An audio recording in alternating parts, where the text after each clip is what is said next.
Good morning అండి. ఇవాళ మనం మాట్లాడుకునేది చాణక్య స్ట్రాటజీ సర్వే వచ్చింది కదా, దాని గురించి మాట్లాడుకుందాం. వాళ్ళు ఇచ్చిన లిస్టు ఇప్పుడు మనం చెప్పుకుందాం. శ్రీకాకుళం 10కి 8 టీడీపీ, 2 వైసీపీ. మేబీ పాతపట్నం కానీ పలాస కానీ ఈ రెండు అవకాశం ఉండొచ్చు. అట్లానే విజయనగరం 9కి 4 టీడీపీ, వైసీపీ 4. ఇది కరెక్ట్గానే ఉంది. 1 queen contest Nellimarla queen contest ఉండొచ్చు. అట్లానే వైజాగ్ 15కి 11 టీడీపీ, వైసీపీ 2 క్వీన్ కాంటెస్ట్ 1. అట్లాగే వెస్ట్ గోదావరి 15కి 12 TDP, Janasena, YCP 2 queen contest 1.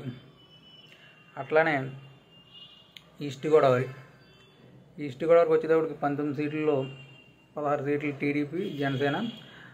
అట్లానే 1 క్వీన్ కాంటెస్ట్. నాకు తెలిసి వైసీపీకి వచ్చేవి రంపచోడవరం, అనపర్తి. ఈ 2 ఎక్కువ వైసీపీ అవకాశం ఉంది ఈస్ట్ గోదావరిలో.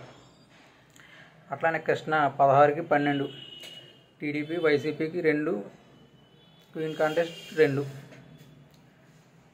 అట్లానే గుంటూరు 17కి 12 TDP, Janasena, YCP 3 2 queen contest.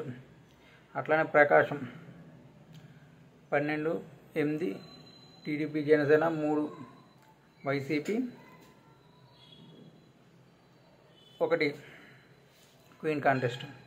అట్లానే నెల్లూరు 10 సీట్లలో 6 టీడీపీ ఇచ్చారు, కానీ ఇది కరెక్ట్ కాదు. Maybe 3 YCP 1 queen contest. అలాగే కడప 10కి 4 టీడీపీ, వైసీపీ 4 ఇచ్చారు. ఇది ఆలోచించవలసింది. 1కి 2 క్వీన్ కాంటెస్ట్ అని ఇచ్చారు. అలాగే కర్నూలు 14కి 5 TDP, Janasena 7 YCP 2 queen contest. ఇది చెప్పుకోదగ్గచ్చు.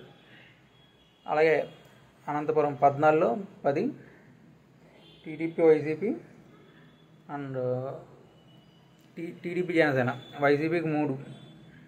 అలాగే క్వీన్ కాంటెస్ట్ 1.